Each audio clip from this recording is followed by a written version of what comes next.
Samajwadi party के राष्ट्रीय अध्यक्ष अखिलेश यादव, पार्टी के पूर्व एमएलसी एवं पूर्व राज्य मंत्री सुभाष चंद्र यादव जन्मोत्सव के अवसर पर आयोजित कार्यक्रम में शिरकत करने पहुंचे, जहां उनका कार्यकर्ताओं ने स्वागत किया। इस अवसर पर करहल में पूरे विधानसभा उपचुनाव को लेकर जनसभा को भी संबोधित किया, जहां अखिलेश यादव ने बीजेपी पर निशाना साधते हुए कहा कि जो लोग परिवारवाद के खिलाफ थे वह आज अचानक रिश्तेवादी कैसे हो गए। जब बीजेपी को लगता है कि वह चुनाव हार जाएंगे तो कोई ना कोई तिकड़म करो, कोई ना कोई ऐसा संदेश दो जिसका समाजवादी पार्टी के लोग जवाब ही देते रहें। मैं दावे के साथ कह रहा हूं कि करहल की जनता न सिर्फ इस चुनाव में बल्कि 2027 के चुनाव में भी ऐसा परिणाम देगी कि बीजेपी की करारी हार होगी। उन्होंने कहा कि तेज प्रताप यादव यहां से चुनाव ऐतिहासिक मतों से जीतने जा रहे हैं। सपा प्रमुख यादव ने कहा कि समाजवादी पार्टी और कांग्रेस की जो रणनीति है उससे बीजेपी पस्त हो जाएगी। हम दोनों पार्टियां मिलकर इंडिया गठबंधन मजबूत करेंगे और 2027 के चुनाव में इनको मिलकर हराने का काम करेंगे। उन्होंने कहा कि विपक्षी गठबंधन महाराष्ट्र में बीजेपी को हराने जा रहा है। मुख्यमंत्री योगी आदित्यनाथ द्वारा काटोगे तो बांटोगे के नारे पर भी अखिलेश यादव ने जवाब दिया। उन्होंने कहा कि ये नारा बीजेपी वालों की लैब में तैयार होता है। अब हम लोगों को जानकारी करनी पड़ेगी कि वह लैब कहाँ है और जिसमें इस तरह के नारे तैयार होते हैं। ये नारा किस पर सबसे अच्छा लगेगा, इसका भी बीजेपी ने रिसर्च किया है और मुख्यमंत्री से कहलवाया गया है। वहीं बहराइच की घटना को लेकर अखिलेश यादव ने कहा कि बीजेपी के लोग हिंदू मुसलमान करना चाहते थे। भारतीय जनता पार्टी किस स्थिति पर पहुंच गई है, उन्हें अपने ही कार्यकर्ताओं पर एफआईआर लिखनी पड़ी। अखिलेश यादव ने कहा कि भाजपा के चेहरे पर विनाश दिखाई देता है और उनके हाथ देखोगे तो विनाशकारी रेखाएं उनके हाथों पर दिखेंगे। ये विकास नहीं कर सकते, ये विनाश कर सकते हैं। देखिए, आपसे बेहतर बीजेपी को कोई नहीं समझ सकता। हमारे पत्रकार साथियों, जब बीजेपी को लगा कि वो हार जाएंगे तो कोई ना कोई तिगड़म करो, कोई ना कोई तिगड़म करो, कोई ना कोई ऐसा संदेश दो जिसका समाजवादी पार्टी के लोग जवाब ही देते रहे। ये लोग तो परिवारवाद के खिलाफ वाले लोग थे। याद करो आप, जो लोग परिवारवाद के खिलाफ थे आज रिश्तेदारवादी कैसे हो गए। सोचिए आप, जो लोग परिवारवाद के खिलाफ थे वो रिश्तेदारवादी निकले। और मैं आपसे कह रहा हूं, करहल की जनता न केवल इस चुनाव में बल्कि 27 के चुनाव में जब सरकार बननी है, सरकार के चुनाव में भी ऐसा परिणाम आएगा और ऐतिहासिक परिणाम तेज प्रताप जी के पक्ष में आने जा रहा है। जहां ऐतिहासिक परिणाम समाजवादी पार्टी के पक्ष में होगा, वहीं हार का ऐतिहासिक परिणाम भी भारतीय जनता पार्टी के पक्ष में आएगा। ये भारतीय जनता पार्टी वाले हवा बहुत बनाते हैं। याद कीजिए, लोकसभा के चुनाव में क्या हवा बना रहे थे और भारतीय जनता पार्टी के लोगों ने इतनी बदतमीजी की थी। आपको याद होगा कितनी बदतमीजी की थी इन्होंने, कितना गलत संदेश देने का काम इनसे और कोशिश की थी इन्होंने। लेकिन क्या वो कामयाब हो गए थे? नहीं कामयाब हुए थे। और ये सरकार तो वो है जो किसान को खाद नहीं दे पा रही, डीएपी नहीं दे पा रही, महंगे बिजली का बिल दे रहा है। मैं आज भी आपसे कह रहा हूं, इस सरकार के किसी भी जिम्मेदार पदाधिकारी, मंत्री, अधिकारी से पूछो, अगर तुमने बिजली का कारखाना उत्तर प्रदेश में लगाया हो तो बता दिए। जो कुछ बिजली आ रही है, जो कुछ इंफ्रास्ट्रक्चर है, वो उसी समय के देन है। इसी करहल में बताइए, कट पर 100 एकड़ में मंडी बननी थी। यहाँ का लहसुन, यहाँ का धान, यहाँ का गेहूं, यहाँ की सब्जियां, यहाँ के आलू, ये बड़े बाजार में जा सकता था। यही इलाका है जो कन्नौज कानपुर देहात से शुरू होकर के आगरा तक है। वो इलाका है जहाँ सबसे अच्छा आलू होता है, सिरसागंज आलू। ये आपका ब्लॉक है, सबसे अच्छा आलू होता है, बरनाल। तो बताइए, आलू के लिए आपने क्या व्यवस्था की? कभी खरीदा आलू आपने? क्या कोल्ड स्टोर वालों को सस्ती बिजली देने का इंतजाम किया क्या आपने? तो जिस सरकार ने कोई व्यवस्था न बनाई हो, उनसे उम्मीद क्या करोगे आप? केशव प्रसाद महोदय पीढ़ी परिवार को फर्जी परिवार बता रहे हैं। देखो, वो खुद फर्जी हैं, आप मत कहलवाइए उनके बारे में। देखिए, ये उनकी पार्ट ऑफ स्ट्रेटेजी है। जैसे सर्कस तो आना बंद हो गए, सर्कस आना बंद हो गए, लेकिन जब कभी भी, जैसे आप टीवी चैनल में देखते होंगे कि कुछ समय ऐड का आ जाता है, यूट्यूब देखते हैं हम, कोई अच्छी चीज आ रही है, गाना आप अच्छा सुन रहे हैं, सडनली कोई ऐड आ गया जिसको आप हटाना चाहते हो। ये विज्ञापन का सामान है, क्योंकि सरकार ये जानती है मुख्यमंत्री जी फेस नहीं कर सकते हैं, इसलिए उन्होंने फेस ना करना पड़े इसलिए कुछ असिस्टेंट रखे हुए उन्होंने।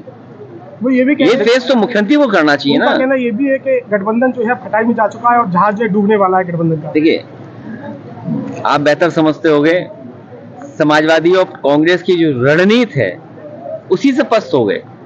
अगर रणनीति हमारी है तो उनके भी नेताओं के जो गठबंधन है उनके नेताओं को टिकट क्यों नहीं मिली? कौन कौन मनाने गया, कौन कौन उन्हें स्वार्थ और लालच दे रहा है? समाजवादी पार्टी और कांग्रेस, हम विपक्ष में हैं, हम किसी को लाभ नहीं दे सकते, हम अपनी बात कर सकते हैं, लड़ सकते हैं। ये हमारी स्ट्रेटेजी का हिस्सा है कि हमारे रणनीति है कि हम लोग मिल करके इस तरह लड़ रहे हैं, न केवल अभी लड़ रहे हैं, इंडिया गठबंधन मजबूत करेंगे और 27 में भी इनको हराने का काम करेंगे। बाई इलेक्शन में स्वरूप क्या रहेगा गठबंधन का, क्योंकि कांग्रेस मैदान छोड़ती हुई दिखाई दे रही है कहीं ना कहीं? नहीं, ये शब्द का चयन गलत है आपका जी। ये हमारी रणनीति है, ये हमारा तरीका है कि किस तरीके से भारतीय जनता पार्टी का मुकाबला करें, उन्हें हराएं। सर, अभी जम्मू कश्मीर से भी खबर आई, आज फिर से वहां पे हमला हुआ जिसमें 2 जवान शहीद हुए हैं, 2 सिविलियंस की भी जाने गई। लगातार इस तरह के जो हमले हैं इससे विपक्ष सरकार को घेरने का काम कर रहा है। देखिए, प्रधानमंत्री जी अभी ब्रिक्स की मीटिंग में दुनिया के सभी महत्वपूर्ण नेताओं से मिले हैं और चीन को लेकर भी खबरें आई थी। और इधर हमारी सीमा आज से असुरक्षित नहीं है, जब से बीजेपी की सरकार आई और असुरक्षित हो गई है।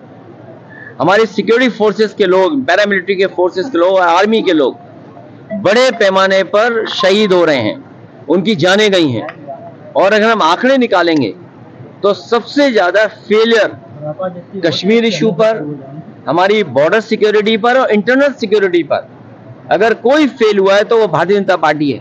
भारतीय जनता पार्टी की सरकार इंटरनल सिक्योरिटी में फेल है, हमारी बॉर्डर सिक्योरिटी में फेल है, हमारे जो संबंध दुनिया में देशों से होते हैं उसमें फेल हुई है सरकार हमारी। तो ये फेल सरकार को हटाने से ही हमारी सीमाएं सुरक्षित होंगी, तभी हमारे जवानों की जान बचेगी, जब ये सरकार देश से हटेगी।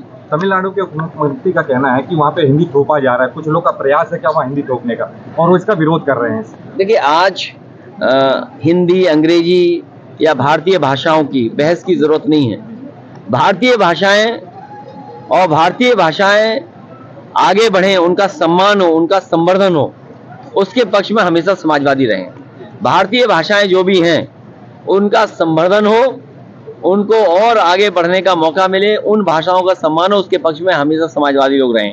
महाराष्ट्र का क्या सीट? महाराष्ट्र में बीजेपी हारने जा रही है, बीजेपी का गठबंधन हारने जा रहा है, महाहार होने जा रही है बीजेपी गठबंधन की। एक माहौल बनाया जा रहा है कटोगे बटोगे के नारे के साथ, जो महाराष्ट्र में भी देखने को मिल रहा है, जगह जगह पोस्टर चिपकाए जा रहे हैं। क्या लगता है, क्या प्रभाव डालने वाला नारा है या? ये जब बीजेपी पे बेरोजगारी, महंगाई, border security, internal security, Agniveer, फौज की भर्ती, नौकरी सरकारी, आरक्षण, संविधान पे जब जवाब नहीं होता है तो इसी तरह से उनकी लैब में ये तैयार होता है। और देखिए, उनकी जो लैब है, अब वो जानकारी हम लोगों को करनी पड़ेगी, वो लैब कहाँ पर है। उनकी जो रिसर्च लैब है उसी का ये नारा है, और उसी रिसर्च लैब ने ये भी नारा दे करके ये कहा कि सबसे अच्छा किसी के चेहरे पर अच्छा लगेगा वो हमारे उत्तर प्रदेश के मुख्यमंत्री हैं। तो सोचिए, रिसर्च कर करके वो नारा बनाया गया किसी लैब में। उन्होंने ये भी बताया कि सबसे अच्छा किसके माध्यम से जाएगा, वो नेता भी उन्होंने ढूंढ करके नाम बता दिया, वो हमारे मुख्यमंत्री निकले उत्तर प्रदेश के, उन्हीं से कहलवाया गया है। इसलिए इस चुनाव में पीडीए की रणनीति बीजेपी के कोई भी खराब नारे का मुकाबला करेगी, और ये बीजेपी के लोग जानबूझ करके नफरत फैलाना चाहते हैं। बहराइच में हम लोगों ने देखा कि किस तरीके से हिंदू मुसलमान ये करना चाहते थे, लेकिन उसकी वहां पर घटना जरूर हुई, जाने गई और नुकसान हुआ। ये सब भारतीय जनता पार्टी ने किया। और देखिए, भारतीय जनता पार्टी किस स्थिति पे पहुंच गई है कि उन्हें अपने ही कार्यकर्ता पे एफआईआर लिखानी पड़ रही है। अभी तो एफआईआर लिखाई है, अभी आप देखना कुछ दिनों बाद ये सरकार चलेगी, कभी बंटवारे को लेकर के, कभी लूट को लेकर के, कभी पद को लेकर के। जो लखीमपुर में हुआ था कि बीजेपी के विधायक को छापड़ पड़ गया, वैसा ही होने जा रहा है उत्तर प्रदेश में, आप देखते रहिएगा। भाजपा विकास के नारा देती है लगातार, और मैनपुरी में भी देखा गया होगा कई विकास के कार्य को रोका गया, जबकि मैनपुरी सांसद ने उसका विरोध भी किया। बीजेपी के चेहरे पर विनाश दिखाई देता है, और इनके हाथ देखोगे तो विनाशकारी रेखाएं इनके हाथ में, ये विकास नहीं कर सकते, ये विनाश कर सकते हैं। इनके हाथों में विनाशकारी रेखाएं हैं, तभी आपने देखा होगा तोड़ते हैं ये लोग, कभी गाली देते हैं, कभी अपमानित करते हैं, दूसरों की जमीन लिखवा लेते हैं, जमीन की रजिस्ट्री करा लेते हैं। और सबसे ज्यादा तो ये काम हम लोग मैनपुरी में देख रहे हैं।